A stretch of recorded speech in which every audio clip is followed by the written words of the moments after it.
हाय।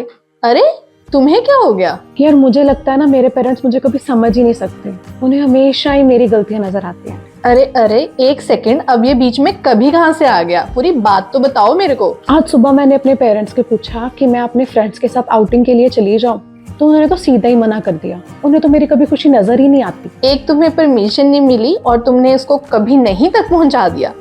ये classic case है over generalisation का। मतलब? ओवर जनरलाइजेशन का सिंपल मतलब कि एक दो इंसिडेंट के बेसिस पे तुम एज्यूम कर लेती हो कि तुम्हारे साथ हमेशा ही ऐसा होता है। पर मुझे उन्होंने जब मना किया तो मुझे लगा वो मुझे ट्रस्ट नहीं करते, पर ये इनडायरेक्टली उनका मुझे मना करने का तरीका था। वो हमेशा मुझे ही टारगेट करते हैं। नहीं, ये जो तुम कर रही हो इसे पर्सनलाइजेशन कहते हैं। मतलब अननेसेसरीली चीजें अपने ऊपर लेना।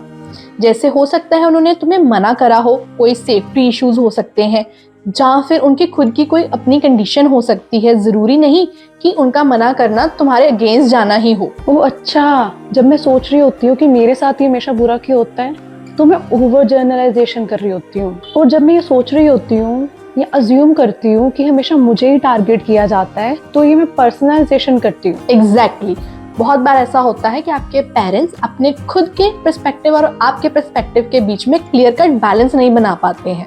तो आप सही बोल रहे हो, कभी कभी मेरे इमोशंस इतने ज्यादा स्ट्रॉन्ग होते हैं कि मैं उनको मैनेज ही नहीं कर पाती। हाँ, ये नॉर्मल है, बट तुम्हें इसके लिए प्रोफेशनल हेल्प लेनी बहुत ज़रूरी है। प्रोफेशनल हेल्प मतलब थेरेपिस्ट? हाँ, एक प्रोफेशनल तुम्हें सिखा सकता है तुम्हारे इमोशंस को और तुम्हारे थिंकिंग पैटर्न को, जो नेगेटिव है उसे कैसे बेटर वे में तुम हैंडल कर सकती हो। ठीक है, मुझे समझ आ गया। तो लगता है मुझे भी एक अपॉइंटमेंट बुक करनी ही पड़ेगी। Are you also struggling with misunderstanding, overthinking and emotional problem?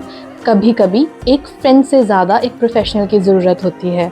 सो आज ही आप हमारे साथ अपनी अपॉइंटमेंट बुक करें और अपनी जर्नी शुरू करें। Thank you.